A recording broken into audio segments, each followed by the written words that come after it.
भारत का तो जलवा ऐसा है कि आज की डेट में हर देश भारत के साथ ट्रेड करना चाहता है, व्यापार करना चाहता है। सबको लगता है कि अगर भारत का साथ नहीं मिला तो उनकी इकोनॉमी डूब जाएगी। इसलिए आपको देखना चाहिए कि ट्रंप जिस तरह की हरकतें भारत के खिलाफ कर रहे हैं, उससे ट्रंप खुद अमेरिका को डुबा देंगे बॉस। और इसके बारे में मैं आपको आगे विस्तार से बताऊंगा कि ट्रंप जो ये पैर पटक रहे हैं, वो पैर अपना कुल्हाड़ी पे पटक रहे हैं, उन्हीं को जो जख्म होगा। लेकिन आप ये भी देख लीजिए कि कल जब ट्रंप ने भारत पर टैरिफ लगाने का ऐलान किया तो कई लोग कह रहे थे कि आज शेयर मार्केट में तूफान आ जाएगा, शेयर मार्केट 2-4 हजार पॉइंट तो गिरेगा ही। लेकिन भारत के शेयर मार्केट ने भी ट्रंप के टैरिफ का कोई लोड नहीं लिया। भारत के शेयर मार्केट को भी समझ में आ गया है कि ट्रंप की बात की कोई वैल्यू नहीं है, कि उन्होंने डेड इकोनॉमी कह दिया, शेयर बाजार धड़ से गिर गया। शेयर मार्केट जो है वो राहुल गांधी नहीं है। शेयर मार्केट आज गिरा जरूर, लेकिन उतार चढ़ाव रहा और किसी सामान्य दिन की तरह ही मार्केट में कामकाज हुआ, कोई पैनिक नहीं था। आज जो बॉम्बे स्टॉक एक्सचेंज है उसका सेंसेक्स करीब 300 पॉइंट 0.36% की गिरावट के साथ बंद हुआ।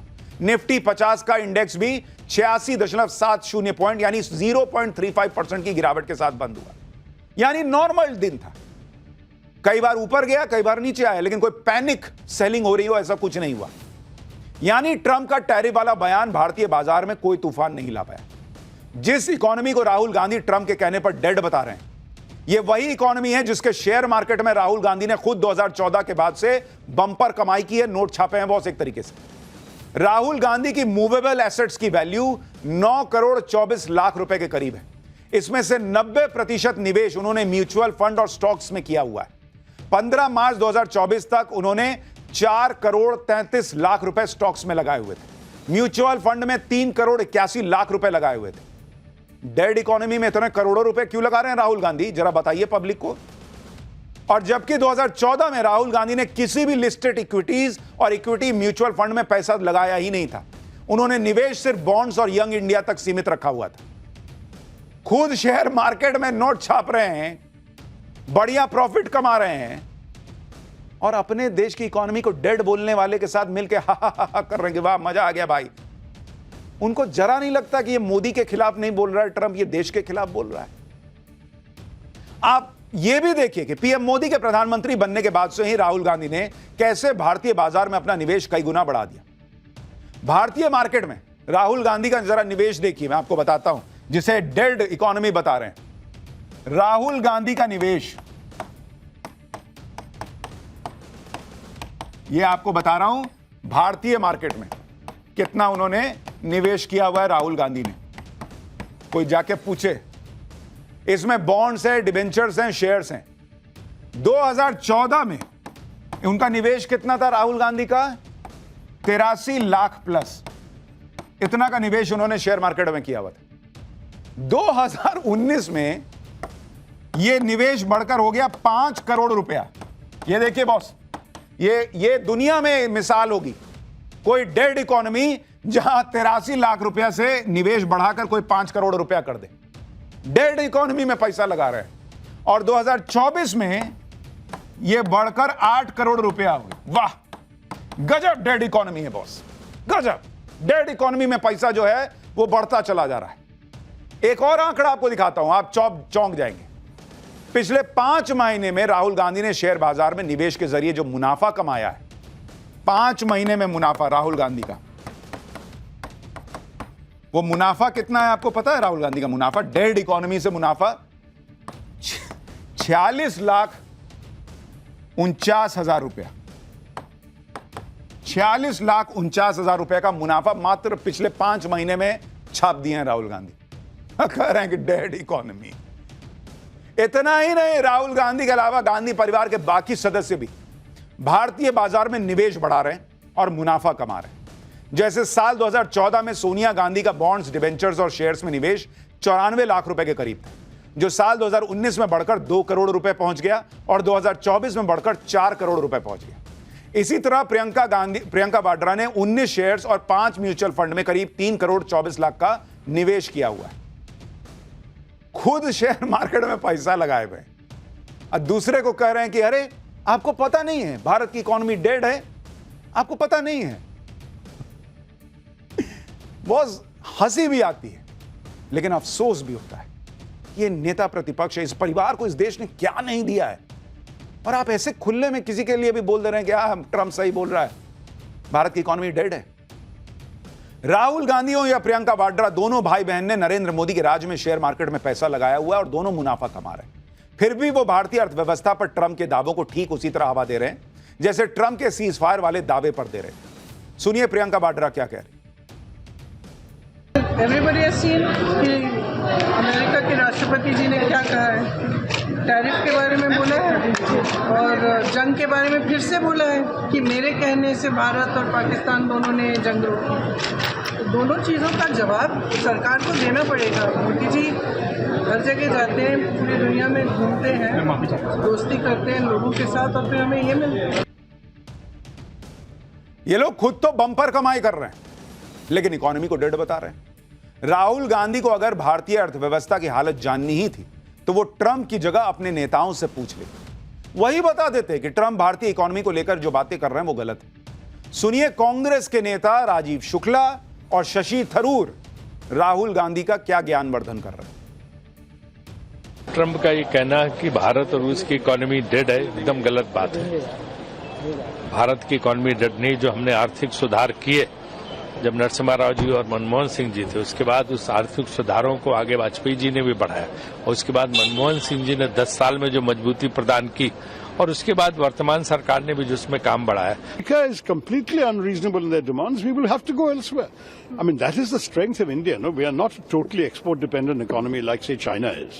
We have a good, strong domestic market also.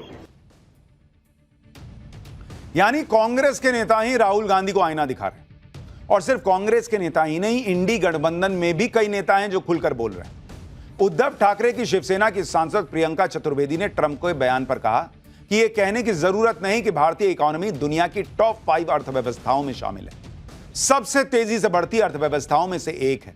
यह जानने के लिए पर्याप्त आंकड़े उपलब्ध हैं। इसे डेड इकोनॉमी कहना सिर्फ अहंकार या अज्ञानता की स्थिति से ही आ सकता है।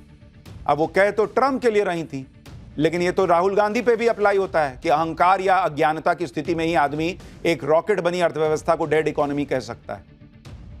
आप ये भी देखिए कि राहुल गांधी जिस अर्थव्यवस्था को खत्म बता रहे हैं, खुद उनके यूपीए के राज में अर्थव्यवस्था को कैसे बर्बाद किया गया था और कैसे नरेंद्र मोदी ने 11 साल की मेहनत से इस अर्थव्यवस्था को चमकाया है। अगर आप नरेंद्र मोदी और यूपीए के टाइम की अर्थव्यवस्था की हालत देखें तो साल 2004 से 2014 के बीच औसत महंगाई दर 8.2% रहती थी, जबकि मोदी सरकार में 2014 से 2023 के बीच औसत महंगाई दर 5.5% है। यूपीए में तो 10% भी क्रॉस कर गई थी। नरेंद्र मोदी राज में कभी महंगाई डबल डिजिट में गई ही नहीं। साल 2005 से 2014 के बीच औसत जीडीपी पर कैपिटा पीपीपी देखें तो $3,889 था, जबकि 2015 से 2023 के बीच में यह बढ़कर $6,016 हो चुका है। साल 2005 से 2014 के बीच कुल एफडीआई $305 बिलियन, 2015 से नवंबर 2023 के बीच कुल एफडीआई $595 बिलियन। यानी चाहे विदेशी निवेश हो, प्रति व्यक्ति आय हो, चाहे महंगाई दर हो, हर मोर्चे पर नरेंद्र मोदी ने परफॉर्म करके दिखाया और यूपीए के राज में जो अर्थव्यवस्था थी उससे बेहतर अर्थव्यवस्था को बना दिया। और राहुल गांधी कह रहे हैं कि डेड इकोनॉमी है। ट्रंप कह दिए तो कह दिए कि हां डेड इकोनॉमी। जो इकोनॉमी इतनी शानदार तरीके से चल रही है उसे डेड बताना सिर्फ और सिर्फ एजेंडा हो सकता है, और ट्रंप का यही एजेंडा है, और उस एजेंडे को हवा देने में राहुल गांधी जुट गए।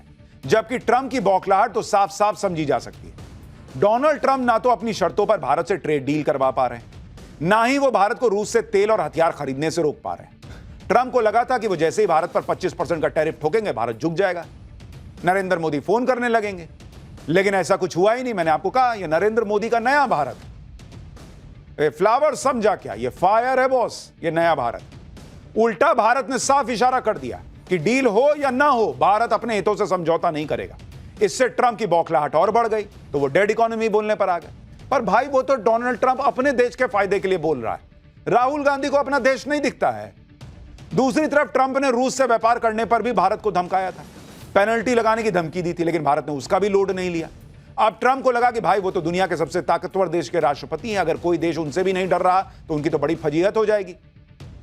इससे ट्रंप इतना चिढ़ गए कि वो भारत और रूस को लेकर उल्टी सीधी बातें करने लगे। भारत ने कल ही ट्रंप को जवाब दे दिया था। आज संसद में भी खड़े होकर सरकार ने साफ साफ कह दिया कि बॉस देश हित से समझौता नहीं होगा। आज वाणिज्य और उद्योग मंत्री पीयूष गोयल ने संसद में बताया कि अमेरिका के साथ द्विपक्षीय व्यापार वार्ता चल रही है। दोनों पक्षों के बीच 4 दौर की बातचीत हो चुकी है। आयात पर 10 से 15% टैरिफ की बात हुई थी। भारत अपने घरेलू उद्योगों की सुरक्षा करेगा। आत्मनिर्भरता की तरफ भारत आत्मविश्वास के साथ बढ़ रहा है। हम मौजूदा हालातों का आकलन कर रहे हैं और अमेरिका से बातचीत अभी चल रही है। पीयूष गोयल ने आज संसद से अमेरिका को सीधे शब्दों में कैसे जवाब दिया, एक बार वो सुन लीजिए, फिर आपको बताता हूं कि ये डील अटकी कहां। नरेंद्र मोदी किस बात पर अड़ गए हैं कि नहीं, भारत नहीं झुकेगा। हम अपने राष्ट्रीय हितों को सुरक्षित करने और आगे बढ़ाने के लिए सभी आवश्यक कदम उठाएंगे। मात्र 1 दशक से भी कम समय में भारत फ्रैजाइल 5 अर्थव्यवस्थाओं में से निकलकर दुनिया की सबसे तेजी से बढ़ती प्रमुख अर्थव्यवस्था बन गया है। हम अपने रिफॉर्म्स और अपने किसानों, एमएसएमई और उद्यमियों की कड़ी मेहनत के बल पर 11वीं सबसे बड़ी अर्थव्यवस्था से शीर्ष 5 अर्थव्यवस्थाओं में से एक बन गए हैं। ट्रंप चाहते थे कि भारत तुरंत ट्रेड डील कर ले, जो ट्रंप कहे वो भारत मान ले, लेकिन नरेंद्र मोदी अड़े हुए हैं। और वो इसलिए अड़े हुए हैं क्योंकि बात हमारे किसानों की है, बात हमारे कारोबारियों की है। नरेंद्र मोदी इनके हितों पर कोई आंच नहीं आने देंगे। इसलिए 6 महीने से चल रही बातचीत में अब तक ट्रेड डील नहीं हो पाई। ये जो ट्रंप बार बार कह रहे थे कि मैंने सीज फायर कराया, वो इनडायरेक्टली भारत पर नरेंद्र मोदी पर दबाव बनाना चाह रहे थे कि मैं जैसा कहता हूं वैसा डील कर लो तो मैं बोलना छोड़ दूंगा। मोदी से ऐसे काम नहीं कराया जा सकता, वो भारत का हित नहीं छोड़ सकते बॉस। 4 बड़ी वजह कि मामला अटका हुआ है। भारत अपना एग्रीकल्चर मार्केट अमेरिका के लिए खोलने को तैयार नहीं है, क्योंकि ऐसा हुआ तो इससे भारत के किसानों को नुकसान हो सकता है। यानी नरेंद्र मोदी इस देश के किसानों के लिए ट्रंप से भिड़े बैठे हैं और राहुल गांधी कह रहे हैं डेड इकोनॉमी। इसके अलावा डेयरी प्रोडक्ट्स और पशु फार्मिंग के बाजार को भारत नहीं खोलना चाहता, क्योंकि इस सेक्टर पर भारत में करोड़ों लोगों की जीविका आश्रित है। यानी ऐसे जो छोटे उद्योग हैं उनके लिए नरेंद्र मोदी ट्रंप से, दुनिया के सबसे शक्तिशाली देश से भिड़ रहे हैं और राहुल गांधी कहते हैं डेड इकोनॉमी। भारत रूस से तेल खरीदने की बात पर भी अड़ा हुआ है, क्योंकि भारत को रूस से सस्ता तेल मिल रहा है और इससे भारत तेल की महंगाई को रोक रहा है। भारत अपनी micro, small and medium enterprises यानी एमएसएमई के बिजनेस में भी अमेरिका की एंट्री नहीं चाहता, क्योंकि इससे छोटे कारोबारियों को बहुत बड़ा नुकसान हो जाएगा। भारत यह भी चाहता है कि अमेरिका भारतीय उत्पादों पर अन्य एशियाई देशों की तुलना में कम टैरिफ लगाए, ताकि भारत को एडवांटेज मिले और भारतीय उत्पाद की ज्यादा खपत हो। यानी नरेंद्र मोदी इंडिया फर्स्ट की लड़ाई लड़ रहे हैं और राहुल गांधी उसमें साथ देने के बजाय डेड इकोनॉमी बता रहे हैं भारत की। यानी डील होगी तो ट्रंप की शर्तों पे नहीं होगी, नरेंद्र मोदी की शर्तों पर, भारत की शर्तों पर डील होगी। जहां तक टैरिफ लगाने की बात है तो ऐसा करके ट्रंप खुद ही अपने पैरों पर कुल्हाड़ी मार रहे हैं। ट्रंप खुद ही अमेरिका को बर्बाद कर देंगे और अमेरिका की इकोनॉमी को ही डेड बना देंगे, क्योंकि टैरिफ लगाने से अमेरिका में भारत जो सामान भेजता है वो महंगा हो जाएगा। इस सामान की बड़ी कीमत अमेरिका की जनता को ही चुकानी होगी। आप देखिए कि भारत अमेरिका को क्या क्या सामान बेचता है। 2024 के दौरान भारत से अमेरिका एक्सपोर्ट किए गए प्रोडक्ट्स की अगर लिस्ट देखें तो 70,947 करोड़ रुपए के फार्मास्यूटिकल प्रोडक्ट्स गए, 56,933 करोड़ रुपए के टेलीकॉम प्रोडक्ट्स गए, 46,422 करोड़ रुपए के जेम्स और ज्वेलरी यानी कीमती पत्थर गए, 35,036 करोड़ रुपए के पेट्रोलियम प्रोडक्ट गए, 24,525 करोड़ रुपए के ऑटो पार्ट्स, 28,028 करोड़ रुपए का सोना और मेटल की ज्वेलरी, 24,525 करोड़ रुपए के रेडीमेड गारमेंट, 24,525 करोड़ रुपए के लोहे और स्टील से बना सामान। अमेरिका में यह सारा सामान अब महंगा होने वाला है, तो वहां ऑलरेडी महंगाई ज्यादा है, इकोनॉमी धीमे धीमे घोंगे की स्पीड से रगड़ रगड़ के बढ़ रही है, और तुम अपनी पब्लिक पे डाल दोगे कि भारत से जो सस्ता सामान आता है उसको तुम महंगा खरीदो। पब्लिक आप ही को गाली देगी ट्रंप साहब। ट्रंप के टैरिफ लगाने से अमेरिका में रहने वाले लोग ही परेशान हो जाएंगे। अमेरिका में इलाज महंगा हो जाएगा, इलाज में देरी होगी। आप सुनिए, चैंबर ऑफ कॉमर्स से जुड़े chairman of medical tourism Dilip Kumar खुद बता रहे हैं कि अमेरिका को उल्टा पड़ जाएगा यह मामला। Especially the medical equipments, pharmaceuticals and disposables are mostly coming from the India, because whatever the market of America is dependent upon the Indian and China. If he's trying to impose, if it is 100 rupees cost is there, which is exporting to the US, it is costing 125 rupees, with which the cost of the treatment in America is increasing, the cost of the treatment procedure is also getting delayed, and the import of America is also charging more, with which what usually happens in his country people are affected rather than India. Whereas India is not going to impact, because we are going to, by route, we are going to export to the European countries, we can export to the African countries. भाई भारत के पास पहली बात तो यह है कि हमारे पास खुद अपना इतना बड़ा बाजार मौजूद है। दूसरा, जैसा वो खुद ही बता रहे हैं एक्सपर्ट्स कि भाई भारत दूसरे मार्केट तलाश लेगा। तीसरी बात, मैंने आपको पहले ही बताया था कि नरेंद्र मोदी को पता था कि ट्रंप जो है इस दूसरे कार्यकाल में बहुत सनकी टाइप बिहेव कर रहे हैं, तो उन्होंने यूरोपीय यूनियन वगैरह वाला रास्ता ऑलरेडी तभी से तैयार करना शुरू कर दिया और इसलिए भारत लोड नहीं ले रहा। लोड ट्रंप को लेना चाहिए बॉस, क्योंकि भारत से सस्ता सामान वहां पहुंचता है। भारत रूस से संबंधों को लेकर ट्रंप की धमकियों का लोड भारत नहीं ले रहा। आज ही भारत में रूस के राजदूत अलीपोव ने कहा है कि दोनों देशों के आर्थिक संबंधों को लेकर इसी साल शिखर सम्मेलन होना है, जिसमें शामिल होने के लिए राष्ट्रपति पुतिन भारत आ सकते हैं। उन्होंने कहा, हम भारत के साथ वित्तीय संबंधों को और मजबूत कर रहे हैं। दोनों देशों के रिश्ते व्यापार से कहीं आगे तक फैले हैं। दोनों देश पेमेंट सिस्टम और बैंकिंग इंफ्रा को आसान बना रहे हैं। इसका उद्देश्य वित्तीय लेन देन के लिए बाधा मुक्त वातावरण बनाना है। भारत न सिर्फ रूस से व्यापार बढ़ाने वाला है, बल्कि भारत रूस चीन मिलकर एक ऐसी तिकड़ी बनाने वाले हैं जो डोनाल्ड ट्रंप की भी हेकड़ी निकाल देगी। हम आपको पाठशाला में बता चुके हैं कि भारत रूस चीन की तिकड़ी डोनाल्ड ट्रंप को बहुत खटक रही है, बहुत डरा रही है। ट्रंप के टेंशन की एक बड़ी वजह यह भी है क्योंकि भारत रूस चीन एक हो गए तो उनकी ताकत के सामने कोई टिक नहीं पाएगा। दुनिया की 36% आबादी वाले इन तीनों देशों की जीडीपी को अगर जोड़ लिया जाए तो यह दुनिया की जीडीपी का 33% हो जाता है। वहीं रूस के पास प्राकृतिक गैस का सबसे बड़ा भंडार है और रूस में निकाले जाने योग्य तेल का दूसरा सबसे बड़ा भंडार। अभी भी रूस से तेल खरीदने में भारत पहले नंबर पर और चीन दूसरे नंबर पर है। अगर तीनों देश एक साथ आ गए तो फिर भारत और चीन को तेल आयात के लिए किसी दूसरे देश पर निर्भर ही नहीं रहना पड़ेगा। यानी ये तीनों देश साथ आ गए तो ये तीनों मिलकर ही एक झटके में अमेरिका की बादशाहत खत्म कर देंगे। इसलिए मैं कह रहा हूं कि ट्रंप अपने पैर पे कुल्हाड़ी मार रहे हैं। इसी वजह से ट्रंप की धमकियों को भारत कोई तवज्जो नहीं दे रहा। सिर्फ अमेरिका ही नहीं, दुनिया ही नहीं, बाकी देश भी हैं और वो अगर मिल जाएंगे तो ट्रंप की कोई मनमानी नहीं चलेगी। नरेंद्र मोदी फिलहाल इसी पर लगे हुए हैं।